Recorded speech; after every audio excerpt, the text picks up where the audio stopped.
একটু যদি বুঝায় বলেন আসলে সমস্যাটা কোথায়, জামাতই কেন ছাড়ছে না, যেটা নির্বাচনের দিন হলে সমস্যা কোথায়?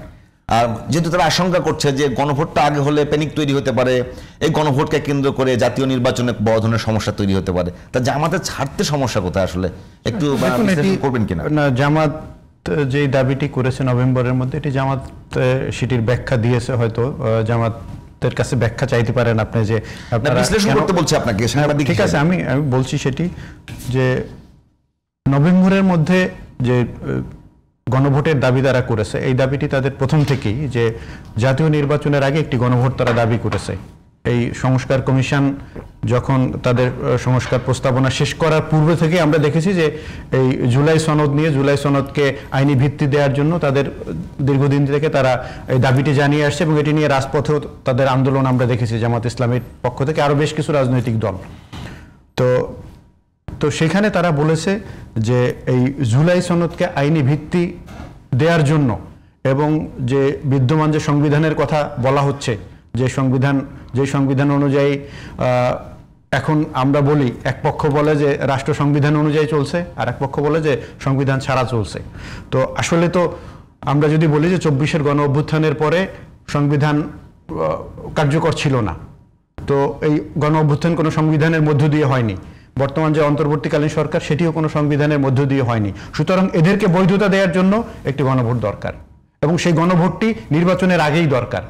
এবং এটা যদি সেই তাদেরকে বৈধতা দেয়া না হয় গণভোটের মধ্যে দিয়ে, আমি বলি না, প্রথম দিকের দাবিটা ছিল যে এই গণভোটের মধ্য দিয়ে এই সরকারকে বৈধতা দেয়া হবে, এবং সেই সরকার যে কাজগুলো করবে, নির্বাচন পরিচালনা করবে, অন্যান্য যে কাজগুলো করবে, সবগুলো বৈধ হবে। এই গণভোটের মধ্য দিয়ে সরকার যেমন বৈধতা পাবে, জুলাই মানে সনদ যেটা, তো সেই সনদ সংবিধানে সন্নিবেশিত হবে, অথবা সংবিধান সংশোধন হবে, এরপরে নির্বাচন হবে। এটি ছিল দাবি, এবং সেই দাবিটি কন্টিনিউশন হচ্ছে। এখন নভেম্বরে তারা এই গণভোটটি চাচ্ছে, এবং জুলাই সনদ এটার বৈধতা দেওয়ার জন্য, এটা সাংবিধানিক বৈধতা দেওয়ার জন্য তারা এই দাবিটি করছে। তো এখন তাদের দাবি হচ্ছে যে একই দিনে দুইটি নির্বাচন, গণভোট এবং জাতীয় নির্বাচন, এটি আসলে যৌক্তিক না।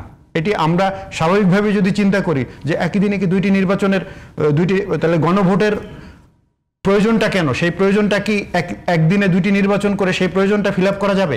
যে যদি জনগণ ভোট দেয়, যে এটার বিপক্ষে ভোট দেয় এই জুলাই সনদের, তাহলে কি হবে? জাতীয় নির্বাচনের অবস্থাটা কি হবে আপনি বলুন? আমরা ধরে নিলাম যে না, যেভাবে জাতীয় নির্বাচন হচ্ছে, এই সরকারের বিপক্ষে, এই জুলাই সনদের বিপক্ষে ভোট দিল, ধরে নেই আমরা জনগণ যে না, এই জুলাই আন্দোলন এটি বৈধ ছিল না, এটি অন্যায় ছিল। এটি যদি হয়, তাহলে ওই জাতীয় নির্বাচনের কি হবে? যারা নির্বাচন পরিচালনা করছে তাদের বৈধতাটা কোথায়? এটি কিন্তু মাথায় রাখতে হবে। সুতরাং এজন্যই আগে এই গণভোটটা আগে দরকার, এজন্য যে এই সরকারের বৈধতার প্রশ্ন আছে, জুলাই সনদের বৈধতার প্রশ্ন আছে, এটাকে সংবিধানে স্বীকৃত হবে কিনা সেটার বৈধতার প্রশ্ন আছে। এটা না হলে, এটার জনগণ বিপক্ষে অবস্থান নিলে সবটা একটা বিতর্কের মধ্যে পড়বে। রফিক সিন্দা এটা উত্তর দেবেন কিনা, যদি মানে তাহলে নির্বাচনের দিন যদি কোনো কারণে মানে আমরা ধরেই নিয়ে যে জুলাই সনদের পক্ষে বাংলাদেশের মানুষ মত দেবে, যদি পক্ষে না দেয়, এই সম্ভাবনা থাকে? তো শুনেন বিপু, আমি একটা কথা বলি, পার্লামেন্ট হচ্ছে আইন প্রণয়নের জায়গা। এখানে অ্যামেন্ডমেন্ট ও পার্লামেন্টই হয়। পার্লামেন্টের নির্বাচনের পরে আরও কিন্তু অনেক আইন সংশোধন এই পার্লামেন্টারিয়ানদেরকে দেওয়া হবে, সেটা আপনি জানেন। এখানে গণভোট এটা একটা আরেকটা আপনার যে আইন সংস্কারের একটা, এটা জুলাই সনদকে কেন্দ্র করে এটা আসছে।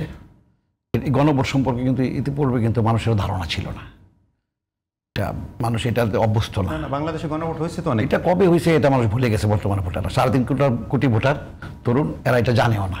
না, গণভোট সম্পর্কে আমি একমত হলাম না। গণভোট সম্পর্কে বাংলাদেশের মানুষ জানে, পুরোপুরি অকাবিল না। না, অকিবাল না। আপনি যদি কোনো সিদ্ধান্ত নিতে চান, আমার কথা হলো সাধারণ মানুষের কাছ থেকে তো আপনার মতামত নিতে হবে। এখন আমার কথা হলো সাধারণ মানুষের কাছ থেকে মতামত নিতে চাইলে, এখন আমাদের দেশে কিন্তু বেশিরভাগ ভোটাররা কিন্তু খেটে খাওয়া শ্রমিক মানুষ। তাদেরকে আমরা কেন প্রতিদিন কষ্ট দেব? কেন ভাই আপনি তাদেরকে আমরা প্রতিদিন কেন ক্যান্টিনে নিয়ে যেতে হবে? আমাদেরকে বুঝতে হবে তাদেরকে আমরা প্রতিদিন কেন মাঠ থেকে কাজে কারখানা নিয়ে বন্ধ করতে হবে? আমরা একই দিনে আমরা ভোটগুলো করি, তারা ভোট দিক, তাদের মতামত দিক। ভাই একটু বলবেন যে যদি আমি সংবিধানের বেসিক স্ট্রাকচারে পরিবর্তন নিয়ে আসি, তখন গণভোট ছাড়া কি অন্য কোনো অল্টারনেটিভ অপশন আছে? না, সেটা নাই, কিন্তু সেটা আমরা তো বলছি যে আসুক গণভোট, এটা ফলাফল আসবে, ফলাফল আসলে ওটাকে আমরা মেনে নেব। আমি আপনাকে যেটা বলছি যে আমার গণভোটের দরকার আছে, কারণ যেখানে আপনি রাষ্ট্রপতি প্রধানমন্ত্রীর ক্ষমতার ভারসাম্য আনছেন, যেখানে আপনি মেয়াদের ব্যাপারে আছে, 2 মেয়াদে বেশি নির্বাচন করতে পারবে না, এগুলো তো সংবিধানের একদম সংবিধানের মূলনীতি পরিবর্তন করছেন। তো এগুলো তো মূলত সংবিধানের বেসিক স্ট্রাকচার, তাই তো? তো সেগুলো পরিবর্তন করবার জন্য তো আপনার গণভোট জরুরি আছে। আমরা তো বলি নাই যেটা জরুরি, আমরা বলেছি এটা জরুরি, এবং আমরা তো সেখানে আমরা তো একমত প্রকাশ করেছি। কিন্তু আপনি যে বললেন যে গণভোট বাংলাদেশের মানুষ খুব একটা বুঝে না, আমরা তো অন্য আলোচনা এই বিষয়ে একটা প্রশ্ন রাখতে চাই। কিন্তু নির্বাচন আমরা যদি ধরে নেই যে গণভোট একই দিনে হলো, এটা ওরা যদি বলে নেক্সট যে পার্লামেন্ট গঠিত হবে জাতীয় নির্বাচনের মধ্য দিয়ে যে সরকারটি আসবে, তারা যদি এই জুলাই সনদ বাস্তবায়ন না করে, তাহলে এই নির্বাচনটা বৈধতা কিভাবে পাবে? এই সরকারটার বৈধতা কিভাবে পাবে? না, সেটা আজকে কমিশন অবশ্য বলেছে যে যদি 9 মাসের মধ্যে সংবিধান সংস্কার পরিষদ গঠন করতে হবে, আর এই সংবিধান সংস্কার পরিষদ এটাকে বাস্তবায়ন, জুলাই সনদকে বাস্তবায়ন করবে। আর যদি সংস্কার পরিষদ 270 দিনের মধ্যে কাজ এখানে একটু জটিলতা আছে, আমি বিষয়টি দেখেছি। যদি ব্যর্থ হয়, সেক্ষেত্রে জুলাই সনদ অটোমেটিক সংবিধানে স্বয়ংক্রিয়ভাবে অন্তর্ভুক্ত হবে। ওইখানে আরেকটি কথা বলা, কিন্তু বিএনপি অবশ্য বলছে যে এটা একটা হাস্যকর বিষয়। রাইট, এটা ঠিক আছে, ওইখানে একটা জটিলতা আছে। ওইখানে আমি বলি যে ওইখানে যেটা বলা হয়েছে যে মূলনীতিগুলো, এই জুলাই সনদের মূলনীতিগুলো ঠিক রেখে এরপরে সংস্কার করবে। তো এখন মূলনীতি ঠিক করে কি সংস্কার করবে? সংবিধানের মূলনীতি ঠিক রেখে, সংবিধানের মূলনীতি না, জুলাই সনদের যে সংস্কার প্রস্তাবনা আসছে, এই প্রস্তাবনার মূলনীতিগুলো ঠিক রেখে সংস্কার করবে যে সংসদ 270 দিনের মধ্যে। এখানে জটিলতা আছে অনেক। সুতরাং সেই জায়গায় যদি ধরেন যে এই সংস্কার, তাদের এই জুলাই সংস্কার প্রস্তাবনা নাই মানে আগামী সরকার, তাহলে এই সরকার তো বৈধ থাকে না। এই সরকার যে নির্বাচনটা করলো, এই সরকার ক্ষমতায় আসলো, রাষ্ট্র চালাইলো, এটার বৈধতা কোন দিক দিয়ে আসবে? এই প্রশ্নটার জবাব একটু দিবেন যদি দিনে হয়, একটু বলেন। আবার বলেন।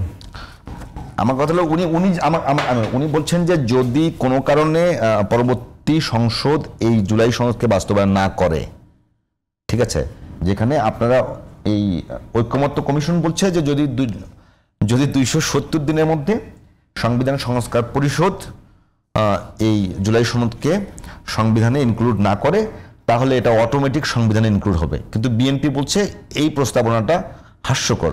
তার মানে যদি কোনো কারণে বিএনপি জুলাই সনদকে সংবিধানে অন্তর্ভুক্ত না করে, সেক্ষেত্রে এই যে অন্তর্বর্তীকালীন সরকার, তার যে পিরিয়ড, তার যে নির্বাচনে, সবই তো অবৈধ হয়ে যায় না। কেন এই সরকার তো জনগণের ইচ্ছার সরকার, সকল রাজনৈতিক দল যারা আছে তাদের ইচ্ছা সরকার। কাজে এই সরকারকে ব্যর্থ করা কিংবা সরকার সাথে লিখিত ফরম্যাট থাকতে হবে না। লিখিত তাদের সাথে তো এই রাজনৈতিক দলগুলো অনেকবার বৈঠক করেছে এবং তাদের সাথে বসছে, তাদের সিদ্ধান্ত অনুযায়ী নির্বাচন হতে যাচ্ছে, নির্বাচন হবে এবং ঐকমত্য কমিশনে সিগনেচার হয়েছে। এই যে গণভোট নিয়ে বড় দুটি রাজনৈতিক দল, এই মুহূর্তে যারা রাজনৈতিক দল হিসেবে বাংলাদেশে আছেন, বিএনপি এবং জামাত, তাদের মধ্যে একটা বড় ধরনের মতপার্থক্য দেখা যাচ্ছে। এবং অনেকটা কথা এসছে যে নির্বাচন করার জন্য যেই পরিমাণ আয়োজন দরকার নির্বাচন কমিশনের পক্ষ থেকে, তারও ঘাটতি আছে। মানে এই গণভোটকে কেন্দ্র করে যে বিতর্ক, এই বিতর্কের কারণে জাতীয় নির্বাচন কোনো বাধাগ্রস্ত হওয়ার আশঙ্কা দেখেন কিনা আপনি? না, সেটা তো হতেই পারে, কিন্তু আপনি যেটা বললেন যে বড় দুইটি রাজনৈতিক দল, আমি যদি বিনয়ের সাথে কথা বলি, তো জামাত ইসলাম কি অনেক বড় রাজনৈতিক দল বটে, আমি স্বীকার করি। কিন্তু বড় রাজনৈতিক দল বলতে এই মুহূর্তে বড় যারা, এই মুহূর্তে কিভাবে আপনি নির্বাচন করবেন, এটাকে মাপ কাঠি না। আমি বলছি যে এখন যদি যেমন ধরেন যে বিএনপি বড় রাজনৈতিক দল হিসেবে প্রতিষ্ঠা পেয়েছে তারপরে নির্বাচনের মাধ্যমে, তারপরে সেকেন্ড পজিশনে কাকে দেবেন? বিএনপির সাথে যারা লড়াই করছিল, ফেসিবাদ যারা পালিয়ে গেছে, পতন হয়ে গেছে, এই মুহূর্তে মাঠে ক্রিয়াশীল কে আছে? হ্যাঁ, এই মুহূর্তে ক্রিয়াশীল যে সকল রাজনৈতিক দলগুলো আছে তাদের মধ্যে, হ্যাঁ, যারা আছে অনেকগুলো দলই আছে। এখন কোনটা বড় কোনটা ছোট, আমি আপনাকে প্রশ্ন করছি। এই মুহূর্তে বাংলাদেশে যে দুটি রাজনৈতিক দল, বড় দুটি রাজনৈতিক দল, 1 নম্বর বিএনপি, 2 নম্বরে জামাত ইসলামের মধ্যে দ্বিমত আছে। তা আপনি আমাকে উল্টা প্রশ্ন করেছেন যে জামাত যে বড়, সেটি আপনি কিভাবে বুঝলেন? আমি জামাত বড় না, আমি বুঝি না। জামাত যে ছোট, এটি বলেন তো আমার কেন? আচ্ছা, ছোট বড় এখানে বলার দরকার, আপনি তো প্রশ্ন করেছেন। যাক, আমি করেছি, ঠিক আছে, অসুবিধা নাই। ছোট বড় একটা প্রমাণ হবে সামনে নির্বাচন। না, ওইটা বলছি না। আমি বলছি যে আপনি ধরে নিলাম যে রোল নাম্বার 1 সে পেয়েছে 100-তে 100, যদি একজন 100-তে 3 পায়, দুজনই ছাত্র, তাহলে সেকেন্ড কে? না, জামাতে ইসলাম এখন রাজনৈতিক না না, আমি আপনার বলতেছি, আমি জামাত ইসলামের সিট নিয়েও কথা বলছি না, ভোটের সংখ্যা নিয়েও কথা বলছি না। দুইজন ছাত্র আছে একটা ক্লাসে, সেই ক্লাসে একজনে 100-তে 100 পেয়েছে, তার রোল নাম্বার 1, দ্বিতীয়জন 100-তে 3 পাইছে, 2 নাম্বার কে হবে? না, নিবন্ধিত অনেকগুলো দলই আছে, 2 নাম্বার যে পাইছে সে পাবে। আমি আপনাকে বলছি, আপনি যে আমার প্রশ্নটাতে ভুল ধরেছেন সেটা একটু ইয়ে করবেন, পরিষ্কার করবেন। যাক, আপনি প্রশ্ন করে প্রশ্নের উত্তরে আপনি এই মুহূর্তে বাংলাদেশে বিএনপির পরে কোন রাজনৈতিক দলকে আপনি হিসেবে ধরবেন? এটা আমি এই মুহূর্তে আওয়ামী লীগকে ধরবেন? না, আমরা আওয়ামী লীগ তো আর ইয়াতে নাই, ক্রিয়াশীল। জাতীয় পার্টিকে ধরবেন? এরাও তো ইয়াতে নাই, এরা তো পালিয়ে গেছে। তাহলে জামাতকে ধরে, এরা তো পালিয়ে গেছে। যদিও জামাতের, আমরা তো জামাতকে মনে করেছিলাম যে তারা একটা দায়িত্বশীল ভূমিকা পালন করবে রাজনৈতিক অঙ্গনে এই মুহূর্তে, জনগণের কাছে যাওয়ার জন্য এবং জনগণের কাছে থাকার জন্য, গণতন্ত্রের স্বার্থে, দেশের স্বার্থে। তারা কখনো কখনো যেভাবে নানান রকমের ইস্যু তৈরি করছে বা ইস্যু নিয়ে আসতেছে, যেগুলো আপনার অতীতেও হয় নাই, এমনকি ফেসিবাদের আন্দোলনের সময়ও এই জিনিসগুলো আসে নাই। তারা বারে বারে যে জিনিসগুলো সামনে নিয়ে আসতে চেষ্টা করতেছে। আমার কাছে আশঙ্কা হচ্ছে যে এই সামনে যে নির্বাচন, এই নির্বাচনটাকে এই সকল কারণে ব্যাহত করার কোনো হীন উদ্দেশ্য কারোর আছে কিনা। আর যদি এরকমই হয় তাহলে দেশের জনগণ কিন্তু কখনো আর ক্ষমা করবে না। জামাত ইসলাম যদিও তাদের অতীত কৃতকর্মের কারণে তারা কখনো কখনো বিচ্ছিন্নভাবে ক্ষমা চেয়েছে, কখনো কখনো চায় নাই। আর ফেসিবাদ বিরোধী আন্দোলনে যারা জুলাই পতনের পরে, তারা তো ক্ষমাই চায় নাই, তারা পালিয়ে গেছে দূর থেকে আস্ফালন করে, তারা তো দেশ জাতির কাছে ক্ষমাই চায় নাই। রাজনীতিতে ক্ষমা চাওয়া এটা একটা শিষ্টাচার। ভুলভ্রান্তি করলে, জনগণের কাছে সরকার পরিচালনায় ব্যর্থ হলে ক্ষমা চেতে পারে। আমাদের তো তারেক রহমান সাহেব কিন্তু সরকার পরিচালনায় ছিলেন না। তারপরে আপনি ভালো করেই জানেন যে 2009 সালে যে আমাদের বিএনপির কাউন্সিল ছিল, তারেক রহমান সাহেব লন্ডন থেকে যে বক্তব্য রেখেছিলেন, সেই বক্তব্যে কিন্তু তিনি বলেছিলেন যে আমি একটা রাজনৈতিক দলের সদস্য, কর্মী, সরকারের নয়। তারপরে আমি সেখানে থেকে, আমার দল যখন সরকারই ছিল, আমার যদি কোনো কর্মকাণ্ডে বা কোনো কথায় যদি আপনার ভুল হয়ে থাকে, আমি আপনাদের কাছে ক্ষমা চাই। মানুষের মনে রাখার কথা মনে রাখি। সেখানে আমরা কিন্তু এই ফেসিবাদ বিরোধী আন্দোলনে যে হতাশ শেখ হাসিনা যে পালিয়ে গেল, তার দলবল সহ অর্থ পাচার করলো, লুটপাট করলো, গুম করলো, খুন করলো, হত্যা করলো, নিপীড়ন, নির্যাতন, নিষ্পেষণ চায় নাই। একইভাবে যদি বলেন আজকে রাজপথে রাজনৈতিকভাবে আজকে জামাত ইসলাম এখন একটা জায়গায় রোল প্লে করছে, তাদের তো দায়িত্বশীল রোল প্লে করা উচিত, আমি বিশ্বাস করি। জামাত ইসলামের কাছে আমি অনুরোধ করবো যে আপনার অতীতের যে সকল কর্মকাণ্ড ভুলভ্রান্তি ছিল, সেটা আপনারা ক্ষমা চানই নাই। ভবিষ্যতে গণতন্ত্র নস্যাৎ হবে, গণতন্ত্র বিঘ্নিত হবে, গণতন্ত্র ব্যাহত হবে, এরকম কোনো কথা বা এরকম কোনো কর্মকাণ্ড সামনে এনে আশা করি নির্বাচন। এরকম কিছু দেখছেন কিনা রোহিত ভাই? না, অনেক সময় তাদের কথাবার্তা থেকে আমরা শুনি, আবার কখনো কখনো জামাত ইসলামের নেতৃবৃন্দের অত্যন্ত সুন্দর সাবলীল ভাষায় বক্তব্য আমরা সেটাও শুনি।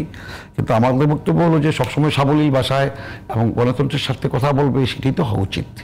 আপনি দেখেন আমাদের যে বিএনপি নেতা তারেক রহমান সাহেব, তিনি যে কথাবার্তা বলেন, এটা একটু উত্তর আমরা একটু শহীদুল ভাই আপনার কাছে নেই যে একেবারেই তারেক রহমান সাহেব যে বলেন, থামাই